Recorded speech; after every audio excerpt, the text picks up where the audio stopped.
Blood under Roman's fingernails smelled like copper and cheap cigars, a stark contrast to the panicked voice bleeding through his phone speaker. "Please come home now," Maria, his oldest maid, whispered. "She'll destroy her." Not a threat of bullets or fire, a promise of something worse. Roman shoved the heavy oak doors open 20 minutes later, bracing for shattered glass or screaming. Instead, he found deafening silence, a puddle of lukewarm tea, and a sight that made his chest cave in. The damp basement of the shipping warehouse smelled of ozone, wet concrete, and the sickeningly sweet cologne of a man who thought he could skim from the Rossi syndicate and live to spend it. Roman stood in the center of the room, rolling his shoulders to work out a knot of tension that had taken residence at the base of his neck since breakfast. He didn't look like a kingpin. There were no tailored suits down here. He wore a simple, dark grey Henley, the sleeves pushed up to his elbows, revealing forearms corded with muscle and smeared with someone else's mistakes. He dragged a coarse, industrial paper towel across his knuckles. The rough texture rasped against his skin, catching on a split seam near his pinky. It was just Tuesday. The banality of the violence was what exhausted him most. In the corner, Leo, his lieutenant, was quietly folding a set of heavy pliers. The only sound was the rhythmic, hollow dripping of a leaky pipe in the far corner, a metronome keeping time with the shallow, ragged breaths of the man slumped in the steel chair. Roman reached into his pocket as his phone vibrated. The sharp buzzing against his ribs was an intrusion. Few people had this number. Even fewer used it when he was working. He pulled it out, staring at the cracked screen. Maria, his housekeeper. She was a woman who navigated the sprawling, cold expanse of his estate like a ghost, blind to the illegalities, deaf to the late-night meetings, focused only on keeping the marble floors polished and the pantry stocked. She texted when the butcher was late. She texted when the boiler acted up. She never, ever called. Roman swiped his thumb over the glass, pressing the speaker to his ear. Speak. He expected a complaint about the security detail tracking mud onto the Persian rugs. Instead, what he heard was the wet, ragged sound of a woman attempting to swallow her own terror. "Mr. Rossi." Maria's voice was a frail, trembling wire. "You need to come back. Please." Roman froze. He didn't drop the bloody paper towel, but his grip tightened, squeezing a drop of red onto the toe of his leather boot. "Is it the police? Did someone breach the gate?" "No." A sharp intake of breath, a muffled sound, as if she were hiding in a closet, pressing her hand over her mouth. "It's your wife. It's Beatrice. She came back early from Milan."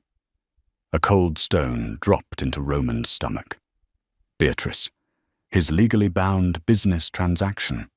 A woman carved from ice and old money, with eyes like chipped flint and a heart that pumped liquid nitrogen.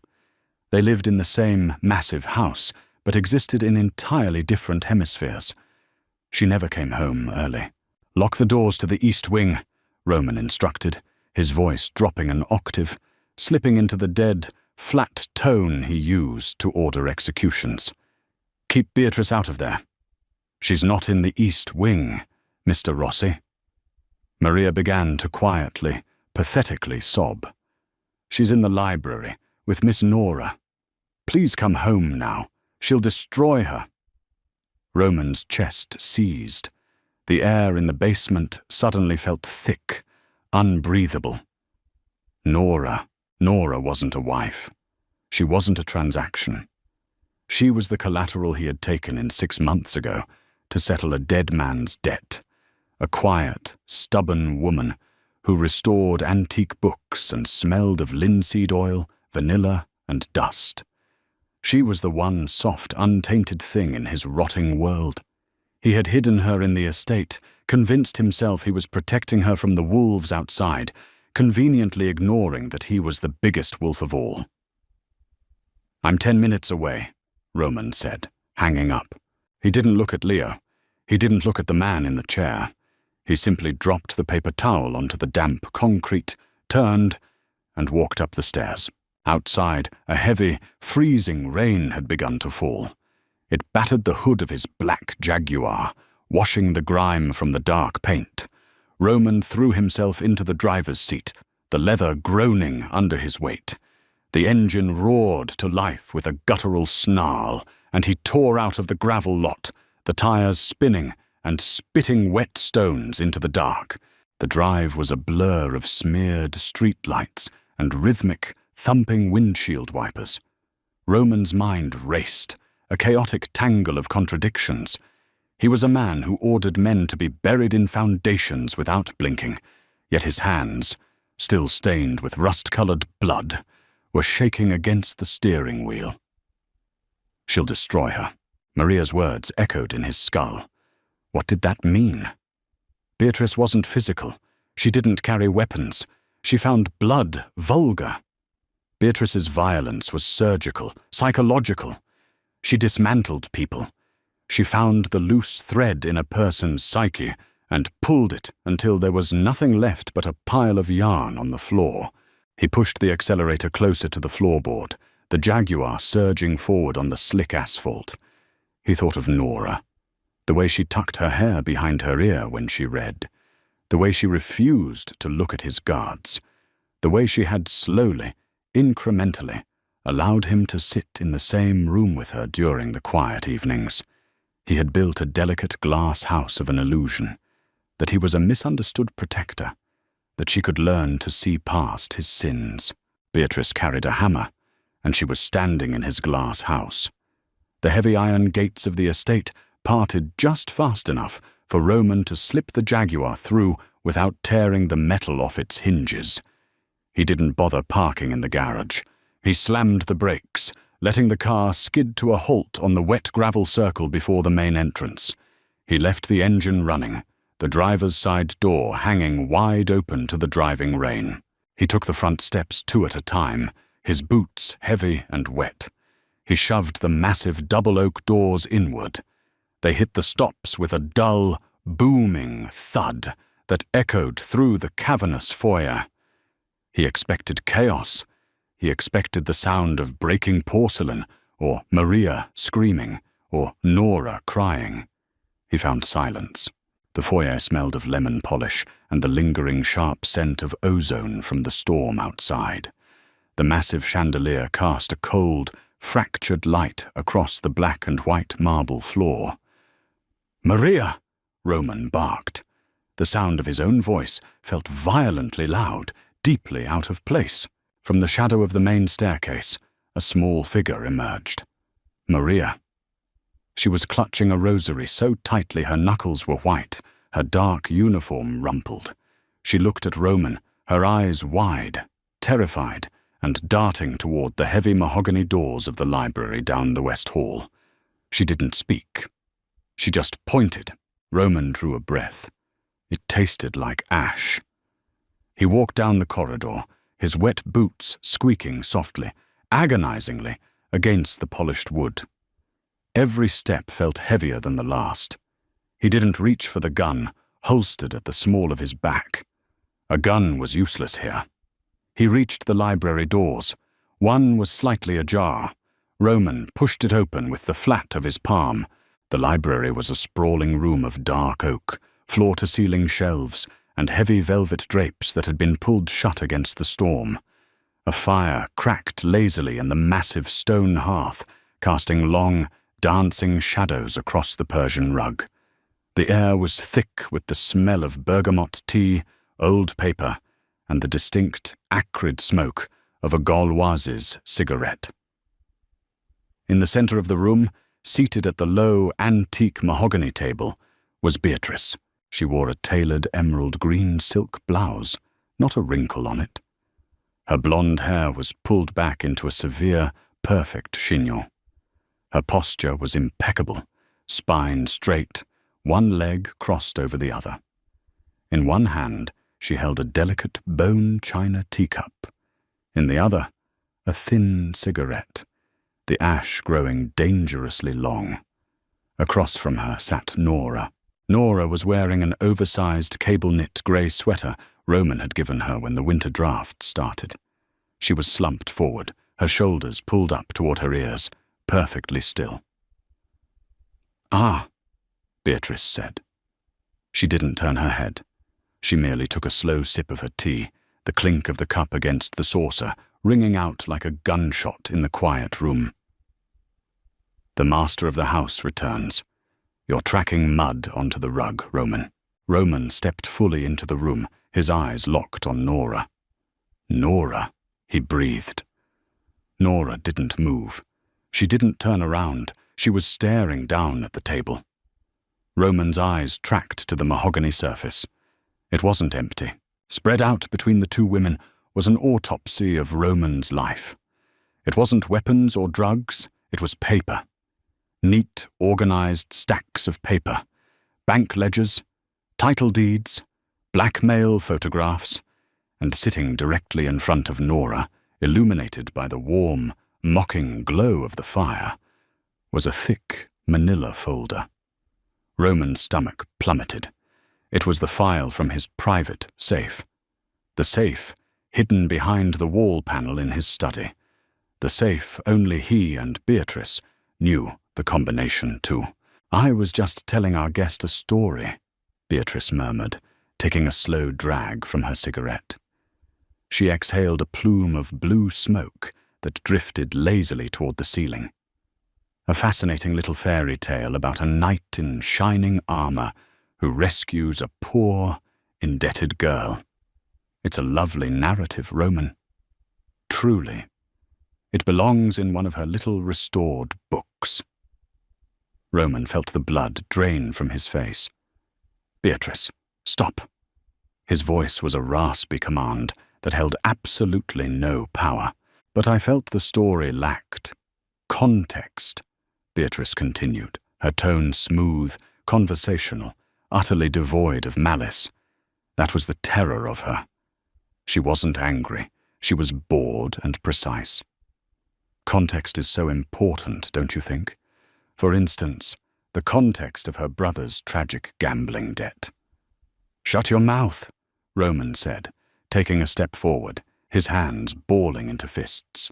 Beatrice smiled, a thin, bloodless stretching of her lips. She tapped her cigarette against a crystal ashtray. "I was just explaining to Nora that her brother, Thomas, didn't actually owe the rival syndicate money. He owed you money, Roman. And he didn't die in a convenient, tragic hit-and-run on the coastal highway." Beatrice leaned forward, her voice dropping to a sympathetic whisper that made Roman sick to his stomach. "He was suffocated in the back of a panel van by a man named Leo, under direct orders from the man currently ruining my Persian rug." Roman stopped breathing. The silence in the room stretched until it felt like a physical weight pressing against his eardrums.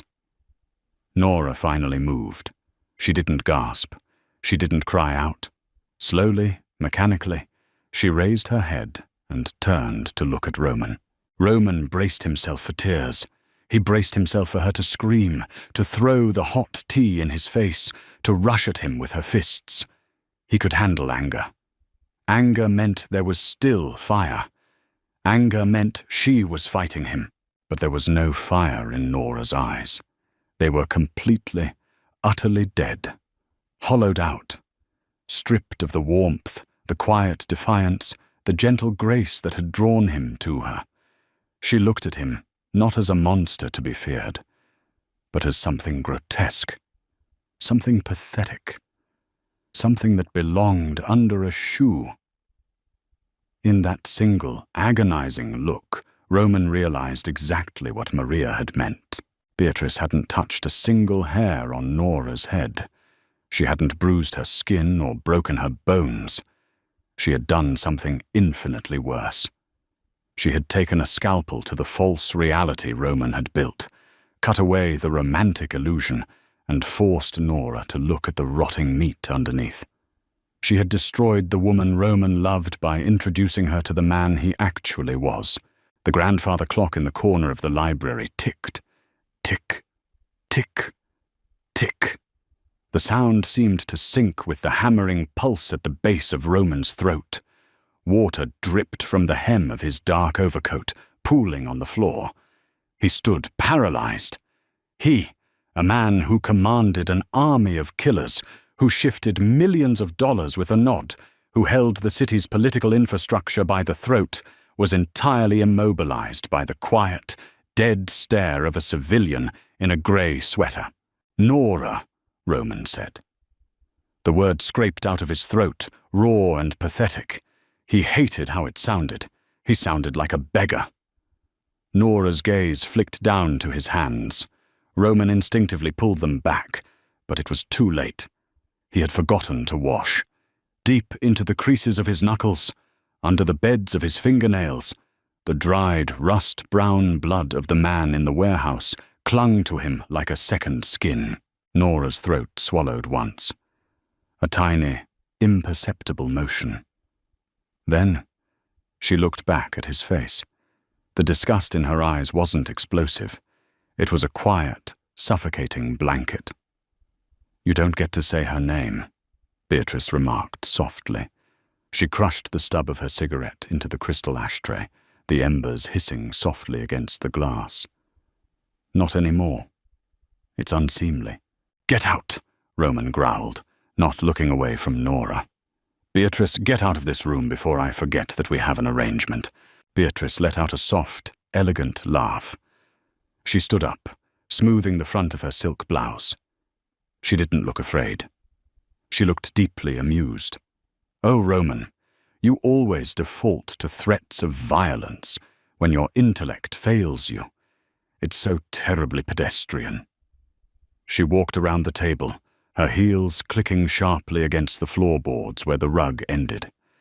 As she passed him, she paused, leaning in so close he could smell the gin on her breath. "You don't get to keep a pet bird and pretend you aren't the one who broke its wings," Beatrice whispered near his ear. "I didn't do this to hurt her, Roman. I did this because your hypocrisy was becoming embarrassing." She stepped back, giving him a cold, mocking smile, and walked out of the library. The heavy door clicked shut behind her, sounding like the ceiling of a tomb. Roman and Nora were alone. The fire popped, sending a spray of orange sparks up the chimney. Roman took a hesitant step forward. "Nora, let me explain. The files, they lack the nuance of what actually happened. Thomas was reckless. He was going to get you killed. Don't." Her voice was barely above a whisper. It was rough, as if she hadn't used it in years. It stopped Roman dead in his tracks. Nora slowly pushed her chair back. The wood scraped harshly against the floor. She stood up. Her legs were trembling slightly, but her posture was rigid. She looked down at the table, at the ledger that detailed the exact cost of a human life. Her brother's life. She didn't touch it. She looked at it like it was radioactive. "Nora, please." Roman tried again, stepping closer, reaching out a hand. As his hand extended, Nora flinched. It wasn't a subtle movement. Her entire body jerked backward, recoiling violently, as if he had swung a hot iron at her face. She pressed her back against the tall bookshelves, her breath hitching, her eyes locking onto his blood-stained hands. The physical rejection hit Roman like a physical blow to the sternum. His hand dropped to his side.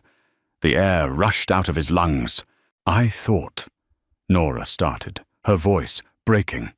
She closed her eyes, shaking her head. When she opened them again, the tears had finally come. But they weren't tears of sorrow.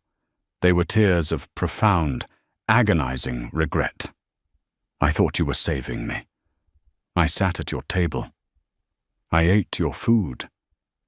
I smiled at you." She brought a trembling hand up to her mouth, a gagging sound escaping her throat. She was physically revolted by the memory of her own compliance. "You were safe here," Roman argued. though the words felt hollow on his tongue. "You are safe here."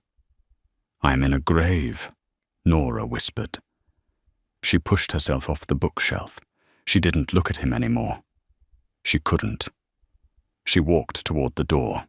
"You can't leave," Roman said, desperation bleeding into his tone. He turned, stepping in front of the door, using his massive frame to block the exit. "You step outside these gates, you are unprotected. The rival families know who you are. They know you mean something to me." Nora stopped a few feet from him. She looked up. The hollow emptiness in her eyes had hardened into something cold and sharp, something that looked terrifyingly like Beatrice's stare. "I mean nothing to you," Nora said, her voice dropping into a flat, dead register. "I am a trophy you bought with my brother's blood to make yourself feel like a decent man. But you are not a decent man, Roman. You are a butcher. And I would rather take my chances with the wolves outside than spend another second in this slaughterhouse." She stepped forward, directly into his space. She was a foot shorter than him, 100 pounds lighter, completely unarmed. Yet Roman felt entirely overpowered. "Move," she commanded softly. Roman's jaw tightened. Every instinct he possessed, the instincts of a kingpin, a possessor, a man who took what he wanted and crushed what defied him, screamed at him to grab her arm, to lock the door, to force her to stay until she understood. But he looked at her pale face. He smelled the vanilla and dust beneath the sharp scent of Beatrice's cigarette smoke. He looked at his own hands, the blood dried and flaking into his lifelines. He realized then that Beatrice had won. The illusion was dead. If he touched Nora now, it wouldn't be as a protector. It would be as her warden. Slowly, agonizingly, Roman took a step to the side. Nora didn't hesitate. She didn't look back. She reached out, grabbed the brass handle of the library door, and pulled it open. The cold, drafty air of the hallway rushed in. Roman watched her walk out into the foyer, a small, grey ghost drifting through his sterile marble halls. He didn't follow her. He stood in the library, listening to the heavy front doors open and close, listening to the muffled sound of the rain rushing into the house for a brief second before being sealed out again. Roman looked down at the table, at the ledger, at his hands. He was alone. He was exactly what he was supposed to be, a monster in a very quiet house. The rain did not cleanse. It merely made the filth of the city slick and mobile. Nora walked until the high arches of her leather boots, a reluctant gift from Roman she had worn simply to avoid an argument, began to rub the skin off her heels. She didn't know how far she had gone from the iron gates of the Rossi estate. 2 miles, maybe 5. The adrenaline that had propelled her out of the library and down the long, winding driveway had burned off, leaving behind a cold, metallic exhaustion that tasted like pennies at the back of her throat. Her oversized grey sweater, once a shield against the cavernous draughts of Roman's house, was now a heavy, sodden trap. It weighed 10 pounds, clinging to her shoulders, the cheap wool blend smelling faintly of wet dog and the vanilla soap she had used that morning. She stopped under the flickering neon overhang of a closed pawn shop. The red light hummed, casting a bruised purple hue over the cracked sidewalk. Nora leaned against the damp brick wall, her chest heaving. She wrapped her arms around her stomach, waiting for the tears to return. They didn't. The emotional shock had bypassed sorrow and landed squarely in a profound, hollow nausea. Thomas was dead. Not a car accident. Not a tragic spin-out on the slick coastal blacktop as the police report had stated. He had been suffocated in a van. By Leo. Leo, who always tipped his hat to her when she passed him in the halls. Leo, who had carefully carried a box of fragile, first-edition poetry books up to her room just last week. And Roman, who sat across from her in the evenings, nursing a scotch, asking her quiet questions about the binding techniques of the 19th century. Roman, who had looked at her with eyes that she had stupidly, pathetically mistaken for loneliness. They weren't lonely, they were dead. The eyes of a butcher assessing the meat. A rusted sedan drove past, its tires hitting a pothole and spraying a fan of oily water onto Nora's shins. She didn't even flinch. The physical discomfort was a welcome distraction from the agonizing montage playing behind her eyes. Every time she had thanked him, every time she had smiled, every time she had felt a treasonous flush of warmth when he looked at her. She had been polishing the ego of her brother's executioner. She pushed off the brick wall. Standing still meant freezing, and freezing meant someone would eventually call the police. The police belonged to Roman. Half the precincts in the city operated on his payroll, quietly filing away complaints and losing evidence bags. If she ended up in a squad car, she would be back in the library before sunrise. She needed a place that didn't ask questions. She needed a place that existed in the cracks of the city's facade. 4 blocks later, the neon sign of a 24-hour diner cut through the sheets of rain. The Silver Spoon. The S and the P were burnt out. Nora pushed through the heavy glass door. A bell jingled, a weak, tinny sound.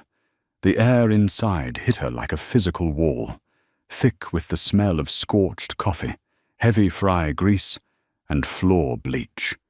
The diner was nearly empty. A truck driver snored softly in a corner booth, his face pressed against a crumpled napkin. An elderly woman sat at the counter, staring vacantly at a piece of cherry pie. Nora walked toward the back, her boots squeaking embarrassingly loud on the black and white checkered linoleum. She slid into a vinyl booth. The dark green material was slashed in the center, patched with silver duct tape that caught the harsh, buzzing fluorescent light overhead. A waitress approached. She looked 50, but was probably 35, with tired eyes and a name tag that read Brenda pinned askew on a yellow uniform. She held a coffee pot with a chipped rim. "You look like you tried to swim across the turnpike, honey," Brenda said, her voice a raspy smoker's drawl. She flipped a thick ceramic mug right side up and filled it without asking. The dark liquid steamed, smelling like burnt earth. "I left my wallet at home," Nora said. Her voice cracked. She cleared her throat, hating the fragility in the sound. "I'm sorry. I can't pay for that." Brenda paused, the coffee pot hovering. She looked at Nora's soaked clothes, the bruised circles under her eyes, the complete lack of a purse or phone. Brenda set the pot down and reached into her apron, pulling out a crumpled dollar bill, tossing it onto the table. "On me," Brenda said. "Drink it before you catch pneumonia, and don't drip on the seats." Nora wrapped both hands around the thick ceramic. The heat burned her palms, but she held on, desperate for the sensation. It grounded her. It was real. Unlike the imported tea in fine bone china, this cheap, bitter coffee was honest. She took a sip. It scalded her tongue. She was free. She was broke, freezing, and hunted. But she was free. For the first time in 6 months, nobody was guarding her door. But as the warmth seeped into her fingers, the silence of the diner was shattered by the heavy, synchronized thud of boots hitting the linoleum. The glass door swung shut, the tinny bell jingling frantically. Nora didn't look up immediately, but she felt the shift in the room's air pressure. The truck driver in the corner stopped snoring, shifted his weight, and suddenly, quietly, slid out of his booth and headed for the bathroom. Brenda, who had been wiping down the counter, went perfectly still, her rag pausing over a coffee stain. Nora slowly lifted her eyes over the rim of the mug. 2 men stood by the entrance, shaking the rain from their dark jackets. They weren't cops. Cops had a distinct posture, a bureaucratic heaviness. These men moved with a predatory, loose-limbed arrogance. One of them, a man with a jagged scar cutting through his left eyebrow, scanned the room. His eyes passed over the old woman at the counter, dismissed the empty tables, and locked onto the back booth. On to Nora. He nudged his companion. He smiled. Nora's blood ran cold. The man didn't belong to Roman. She had spent 6 months memorizing the faces of the Rossi syndicate. She knew the guards, the drivers, the collectors. These men were strangers, and in this city, a stranger who smiled at Roman Rossi's collateral was worse than any monster she had left behind. Back in the sprawling estate, the library was perfectly, horribly still. Roman stood exactly where Nora had left him. The heavy oak doors remained shut. The fire in the hearth had burned down to glowing red embers, casting long, bruised shadows across the Persian rug. The ledger, Thomas's death warrant in black ink, sat open on the mahogany table. Roman moved finally, a slow, mechanical rotation of his shoulders. He walked to the table and closed the folder. The slap of the heavy manila paper was deafening. He didn't scream. He didn't smash the antique lamps or hurl his crystal Scotch glass into the fireplace. His rage was not the explosive, theatrical kind. It was a cold, dense mass sinking into his bones, freezing his joints. He walked out of the library, leaving the lights off. The foyer was empty. Maria was gone, likely barricaded in her quarters with her rosary, praying for dawn. Roman bypassed the grand staircase and headed down the narrow hall toward his private study. Attached to it was a small half-bathroom. He pushed the door open, ignoring the light switch, relying on the ambient glow from the street lamps bleeding through the frosted window. He turned on the faucet. The water sputtered, then rushed out in a harsh, cold stream. Roman shoved his hands under the water. The dried, rust-colored blood on his knuckles flaked and dissolved. He pumped liquid soap into his palms, the sharp scent of synthetic pine cutting through the smell of his wet wool coat. He scrubbed. He dug his nails into his own skin, tearing at the cuticles, scraping the pads of his fingers until they were raw and pink. The water swirling down the porcelain drain turned a pale, watery red. "I am in a grave," Nora's voice echoed against the bathroom tiles. He had known this day would come. A man could not build a sanctuary on top of a mass grave and expect the floorboards not to rot. But he had arrogantly believed he could manage the decay. He thought he could keep the stench out of the East Wing. He thought if he spoke softly enough, if he brought her rare books and asked about her day, it would magically rewrite the brutal arithmetic of who he was. He turned the water off. He didn't use a towel. He let his raw, dripping hands hang at his sides. He walked into his study and picked up his desk phone. He dialed a sequence of numbers from memory. It rang twice. "Yeah, boss." Leo's voice was gravelly, backed by the low thrum of a car engine. "Where is she?" Roman asked. His voice was entirely devoid of inflection. It was the voice that ordered graves dug, a brief, heavy pause on the line. Leo knew exactly who she was. "She's heading south on 4th Avenue. Walking, no coat, just hit the industrial district." "Keep a 6-block radius," Roman instructed, staring blankly at the wall. "Do not let her see you. Do not intercept." "Boss, she's freezing. It's pouring out here. She's heading into Dominic Russo's territory. The East Side docks aren't safe for a stray dog right now, let alone your—" Leo stopped, swallowing the end of the sentence. "She is not mine," Roman said. The words tasted like ash. "But she is our responsibility. If one of Russo's men so much as looks at her shadow, you break their legs. But you do not touch her. She needs to walk." "Understood." Roman hung up.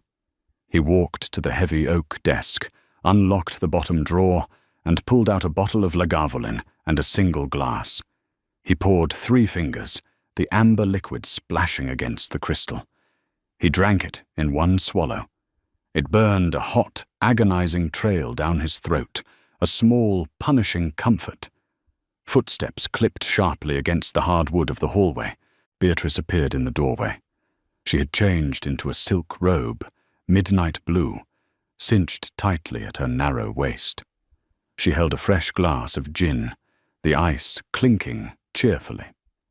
She leaned against the doorframe, observing him with the detached curiosity of a scientist watching an insect struggle in a jar. "You look terrible, Roman," she noted smoothly. "You're dripping on the floorboards again." Roman poured another glass of scotch. He didn't look at her. "I could cut your access to the accounts tonight. I could exile you to the villa in Sicily and ensure you never see the inside of a social club in this city again."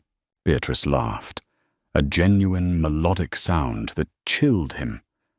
She walked into the room, trailing the scent of expensive perfume and alcohol. "You could, but you won't. Because if you send me away, you have to explain why. And the board members of the syndicate don't care about a heartbroken little bookworm. They care about stability. I provide stability. We are a unified front, Roman. A very expensive, very powerful brand." She stepped closer, resting a perfectly manicured hand on his desk. "I did you a favor. She was making you soft. Soft men make mistakes. And when you make mistakes, my stock portfolio suffers." Roman finally looked at her. His eyes were dead.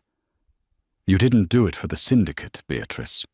You did it because you are hollow, and the sight of anything whole disgusts you." Beatrice's smile didn't falter, but it grew a fraction more brittle. "Perhaps. But I am honest about what I am. You were trying to play house with a hostage. It was embarrassing." She took a sip of her gin. "Let her run, Roman.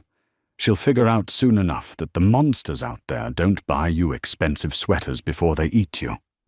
She turned and walked out, her silk robe trailing silently behind her. Roman stared at the empty doorway. The grandfather clock in the hall struck 1 a.m. Beatrice was right about one thing. The men outside didn't pretend. Roman's phone vibrated on the desk. It wasn't a call. It was a text from Leo. She stopped. "Silver Spoon Diner on 9th and Elm.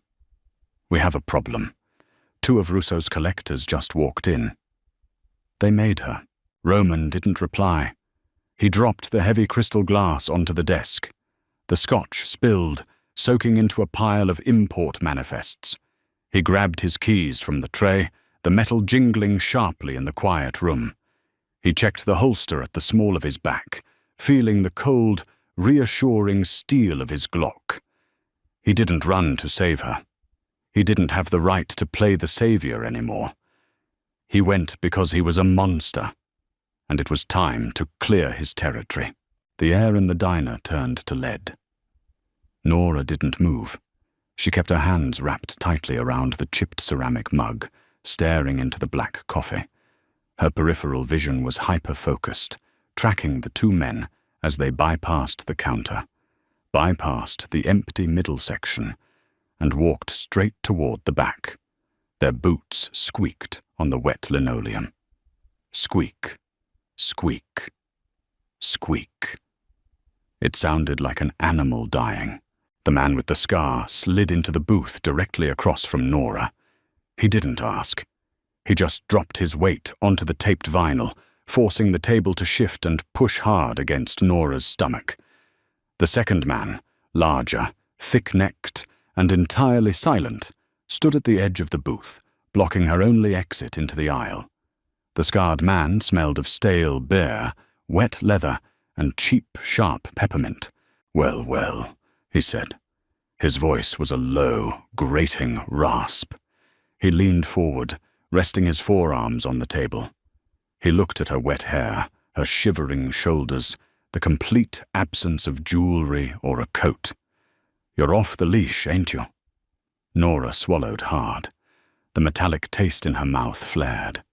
I don't know what you're talking about. I'm just drinking coffee.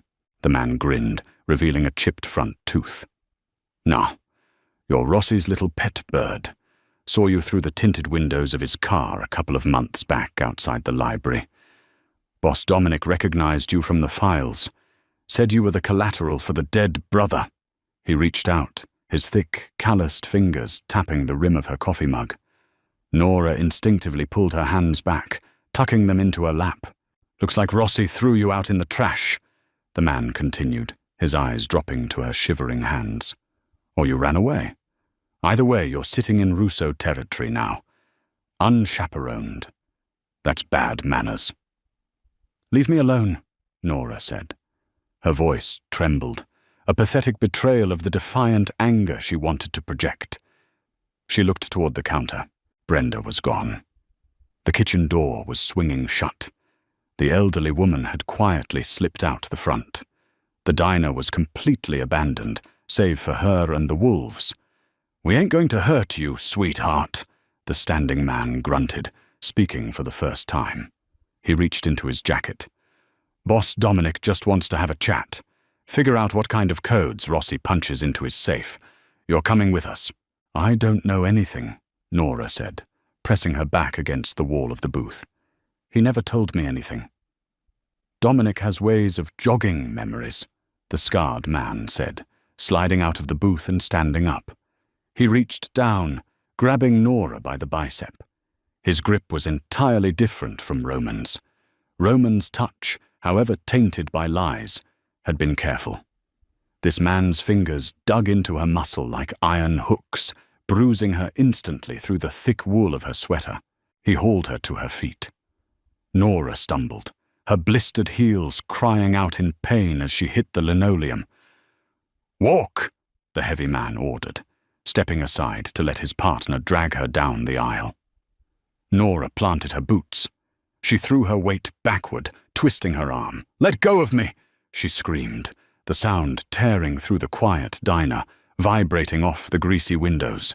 The scarred man yanked her forward violently, her shoulder popping agonizingly. Shut up, bitch, or I'll drag you by your hair.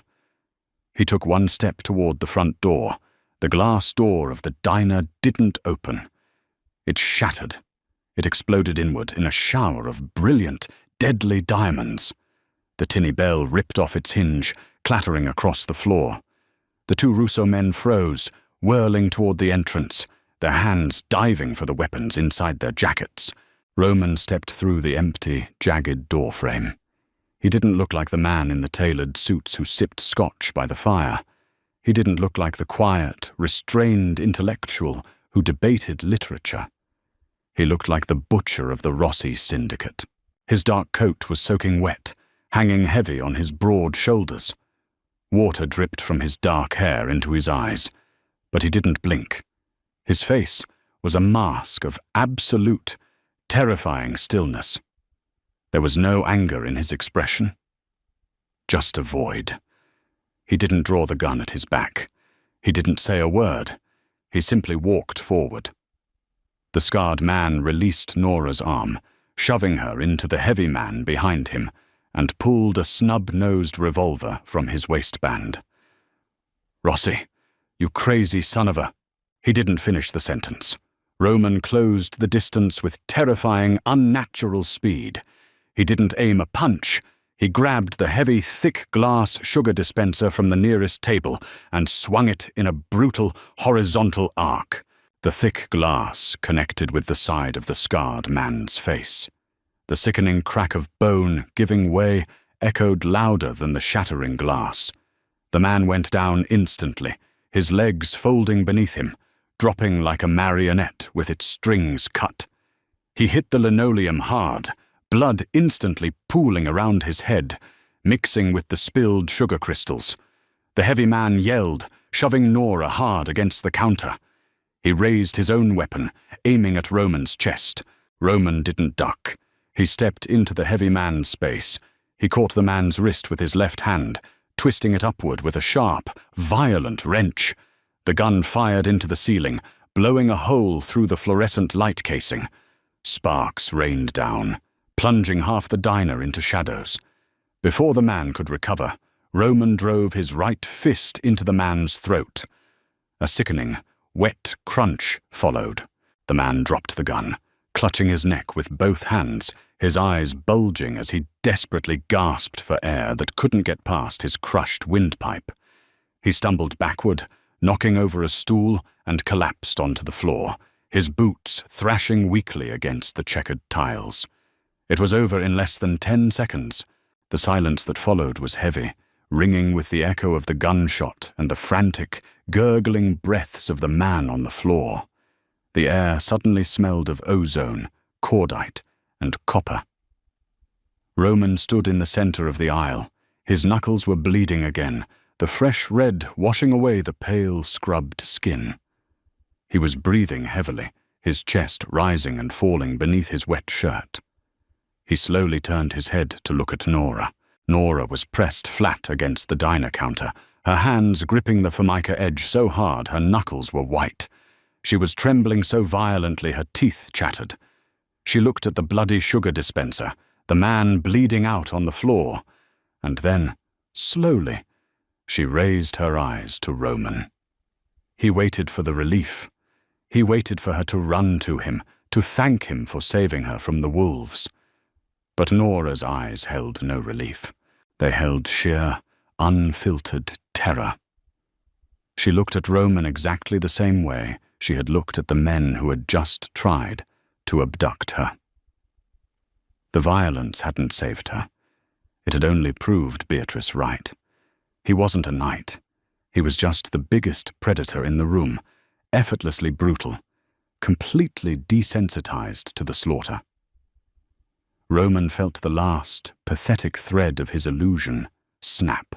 He didn't step toward her. He didn't offer his hand. He looked down at the blood on his knuckles, then back at the terrified woman he had broken. "Leo is in the alley out back," Roman said. His voice was rough, completely dead. He didn't try to soften it. "He has a car, he has cash, a clean phone, and a train ticket to Boston. He will not follow you past the station." "Go." Nora stared at him, her chest heaving. She looked at the door, then at the bodies, then at the back exit, swinging gently on its hinges near the kitchen. She didn't say thank you. She didn't say goodbye. She pushed herself off the counter, gave Roman a wide, terrified berth, and ran toward the back door, disappearing into the dark kitchen without looking back. Roman stood alone among the wreckage, the rain blowing in through the shattered front door, washing the blood across the linoleum floor. He watched the pink water swirl around his boots. He had let the bird out of the cage. But he knew, with the cold certainty of a man who dealt in death, that the sky was full of hawks, and he had just painted a target on her back. The alley behind the diner smelled of rotting lettuce, wet cardboard, and the sharp, chemical tang of dumpster runoff. Nora burst through the heavy metal kitchen door, her boots slipping on the grease-coated concrete. She hit the brick wall of the adjacent building, her breath tearing out of her lungs in ragged, burning gasps. A shadow detached itself from the deeper darkness near a stack of wooden pallets. Nora flinched, raising her arms over her head in a pathetic, instinctive crouch. "Hey, it's me." The voice was gravelly, quiet. "Leo." He stepped under the weak, yellow glow of a security light. He wasn't wearing his suit jacket. His shoulders were hunched against the freezing rain, and he held a thick, brown manila envelope in one hand.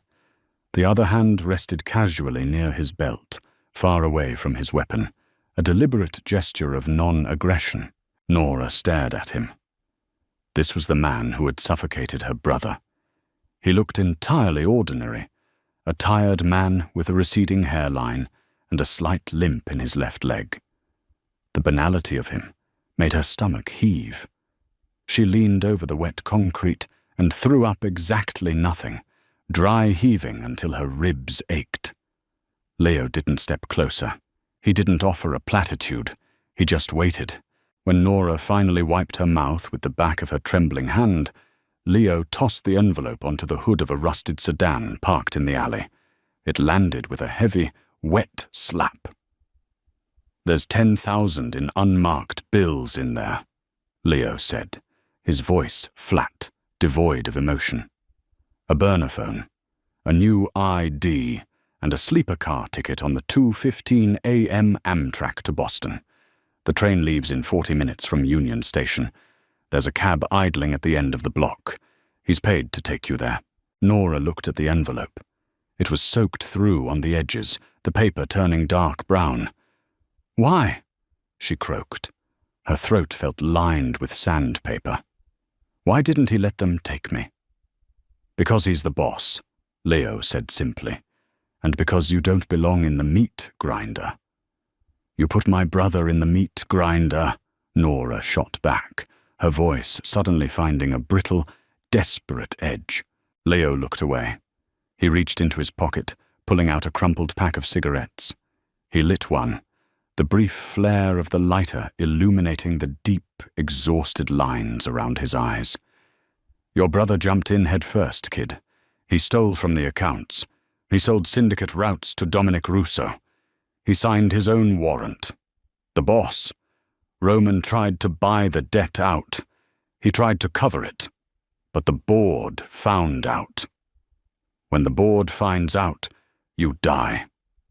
That's the math." Leo exhaled a plume of grey smoke into the rain. "Roman took the hit himself to keep Russo from doing it slower. Then he took you in. It was a stupid, soft move. And in our world, soft moves get people killed." He gestured with his cigarette toward the end of the alley. "Take the envelope. Get in the cab. Don't look back. If you stay in this city, Russo will use you to bleed Roman dry, and Roman will burn the city down to get you back. You'll kill thousands of people just by standing here." Nora didn't argue. There was no argument to be had. She walked to the sedan, her boots squelching, and picked up the envelope. The paper was heavy with the weight of dirty money. She shoved it under her damp sweater, pressing it against her freezing stomach, and walked toward the street. The cab ride was a blur of smeared neon and rhythmic windshield wipers. The heater in the back seat was broken, blasting cold air onto her soaked ankles. Nora shivered uncontrollably, staring out the window at the city that had swallowed her family whole. Union Station was cavernous and empty, echoing with the sound of a lone floor scrubber. Nora walked to the Amtrak terminal. She pulled the ticket from the envelope. Destination: Boston, Massachusetts. She stared at the printed letters. The ink was slightly smudged from the rain. Boston. Roman had chosen it. Roman had paid for it, which meant Roman knew exactly where she would be. Nora paused in the middle of the concourse. A cold, sharp realization pierced through her exhaustion. If Roman knew, then Beatrice could find out. Beatrice had the ledger. Beatrice had the access. And if Beatrice knew, Dominic Russo could know. The two men at the diner hadn't found her by accident. A woman walking in the rain at 1 a.m. didn't randomly stumble into syndicate collectors. She had been led there. She was a pawn on a board she couldn't even see.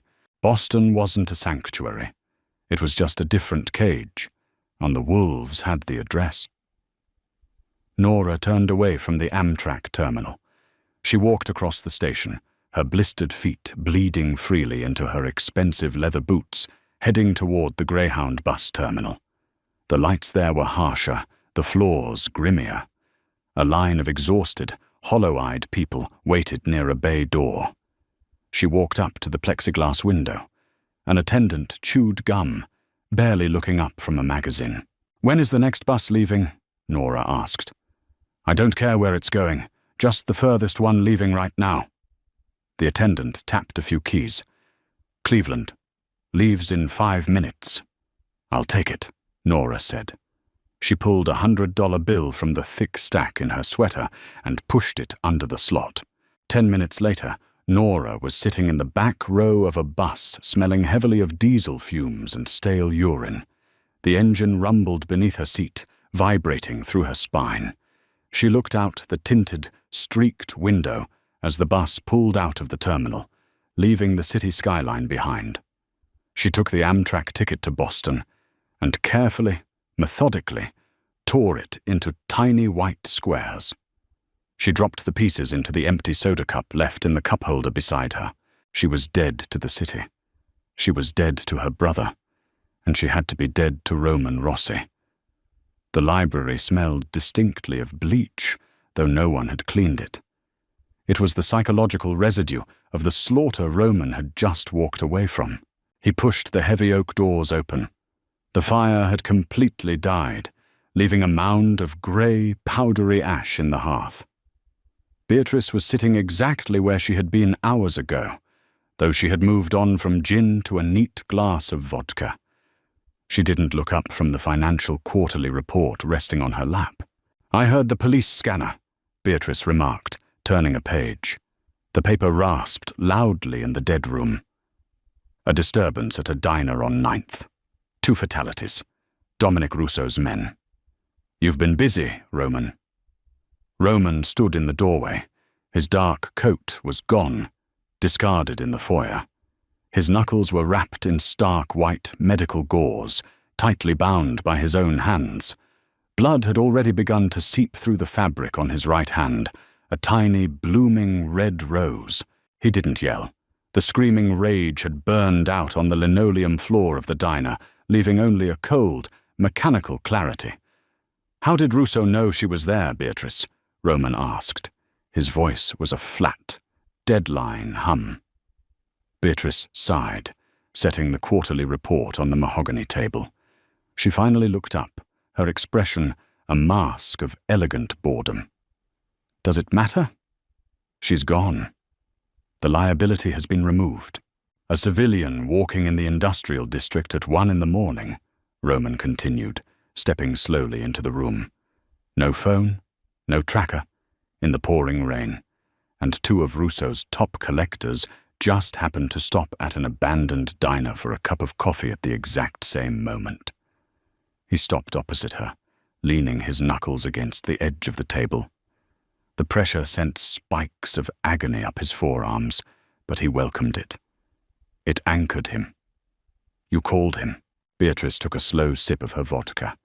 The ice clinked against her teeth. "I simply made a discreet inquiry regarding a missing asset. Russo's men patrol that area. I assumed they would secure her and hold her for ransom.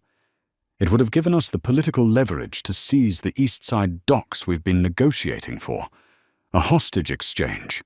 Business, Roman. You used her as bait to start a war. I used her to correct your oversight," Beatrice snapped, the boredom finally cracking, revealing the sharp, venomous ambition underneath. She stood up, her silk robe rustling. "You were compromised. You were playing at being a tragic hero while the board whispered about your lack of focus. I gave Russo a target. If he took her, he broke the treaty. We wipe him out, take his territory, and you look like a conqueror. If he killed her..." She shrugged, a microscopic, chilling movement of her shoulders. Then the distraction is buried, and we move on. Roman stared at the woman he had married. He saw the cold, brilliant architecture of her mind. She was perfectly suited for this world. She was the monster he pretended not to be. "You didn't factor in that I would kill them," Roman said softly. "You're impulsive when you're emotional," Beatrice sneered. "It's your worst trait." "No," Roman said, straightening up. He looked down at his blood-spotted bandages. "My worst trait was thinking I could keep a clean room in a slaughterhouse. I thought if I kept my hands out of the dirt, I could sit at the table with her." He reached into his pocket and pulled out his phone. He placed it on the mahogany table between them. "What are you doing?" Beatrice asked, her eyes narrowing. "I'm giving you the keys to the kingdom," Roman said, Beatrice blinked, her composure faltering for a fraction of a second. "Excuse me?" "You wanted the board. You wanted the East Side docks. You wanted the war," Roman stated, his tone devoid of any theatricality. It was a simple recitation of facts. "You have it. I just executed 2 of Russo's lieutenants without provocation. The treaty is broken. Dominic will retaliate by morning. The streets are going to run red, Beatrice." He turned and walked toward the door. "Where are you going?" Beatrice's voice pitched up, a sudden sharp edge of genuine alarm cutting through her arrogance. "You can't just walk away. The syndicate needs a wartime boss. You are the muscle." Roman stopped with his hand on the brass doorknob. He looked back over his shoulder. The library was dark, the shadows clinging to the heavy oak shelves, wrapping around Beatrice's pristine, silk-clad figure. "I am the butcher," Roman corrected her softly. "And I have work to do outside the walls. You manage the accounts, Beatrice. You manage the board. Because for the next 6 months, I am going to dismantle Dominic Russo's entire organization, piece by piece. Not for the docks, not for the territory." "Then for what?" she hissed. "So that he never has the resources to look for a girl on a train to Boston," Roman said. He opened the door and walked out. He didn't look back as Beatrice finally dropped her glass, the crystal shattering against the floorboards, the sound sharp and entirely useless. Roman walked down the quiet marble hallway of his estate for the last time. He stripped off his expensive watch and dropped it onto a side table. He didn't belong in palaces. He belonged in the dark, tearing the throats out of the wolves so the one decent thing in his life could keep walking. 8 months later, Cleveland was bitterly cold in February. The wind whipped off Lake Erie, carrying a damp, biting frost that settled deep into the concrete and refused to leave. Nora stood behind the counter of Golden Cleaners, a small, dingy dry-cleaning shop tucked between a pawnbroker and a failing liquor store. The air inside was thick and suffocating, smelling of perchloroethylene, hot steam, and scorched cotton. It was a smell that dug into the pores and ruined appetites. But Nora didn't mind. It smelled like anonymity. She pulled a heavy wool peacoat from the pressing machine, the steam hissing violently as she released the pedal. Her hands were raw, the cuticles cracked from the chemicals, her nails cut brutally short. She wore a faded flannel shirt and dark jeans. The oversized grey cable-knit sweater from the Rossi estate had been thrown into a dumpster at a rest stop in Pennsylvania.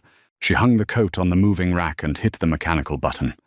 The rack churned, a screeching metallic groan that drowned out the sound of the wind rattling the front windows. She was safe.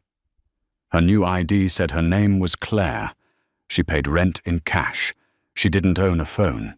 She walked a different route to her studio apartment every night. The paranoia was exhausting, a constant, low-level hum at the base of her skull. But it kept her alive. She had scoured the library computers for weeks after arriving. The news from her old city had been brief but bloody. A gangland war had erupted. Dominic Russo's empire had collapsed in a spectacular wave of violence. Buildings burned. Bodies were found in the harbor. And then, abruptly, the violence had stopped. The Rossi syndicate had absorbed the ruins. Roman's name was never mentioned in the papers. He was a ghost in the machine. The bell above the dry cleaner's door jingled. Nora's spine stiffened instinctively. She reached under the counter, her fingers brushing the heavy iron pipe she kept near the register. She forced her face into a blank, retail mask and looked up. It was just an old man, shivering, holding a plastic bag containing a stained suit. Nora exhaled slowly, her heart rate decelerating from a frantic sprint to a heavy thud. She took his ticket, smiled weakly, and handed him his receipt. At 7 p.m., she flipped the sign to closed. She locked the deadbolt, pulled down the metal grate, and stepped out into the freezing night. The streetlights flickered, casting long, distorted shadows across the salt-stained pavement. She began her walk home. The cold cut through her flannel shirt immediately, biting at her collarbones. She kept her head down, her hands shoved deep into her pockets. As she turned the corner onto her street, she froze. Parked across from her dilapidated apartment building was a black Lincoln Town car. It wasn't the kind of car that belonged in this neighborhood. It was immaculate, the paint gleaming like wet obsidian under the sodium lights. The engine was running, a low, powerful purr that vibrated through the freezing air. The windows were heavily tinted. Nora's breath hitched in her throat. The iron pipe was miles away. She was in the open. Her first instinct was to run, to turn around, head back to the bus station, and disappear to another city. But her blistered feet felt bolted to the concrete. The driver's side door opened. A man stepped out. He wore a heavy, dark overcoat. He was broad-shouldered, moving with a terrifying, loose-limbed grace. Nora took a step backward, her pulse roaring in her ears. The man didn't cross the street. He didn't look at her. He simply walked to the trunk of the car, opened it, and pulled out a large, heavy duffel bag. He dropped the bag onto the snowy sidewalk. Then he turned slightly.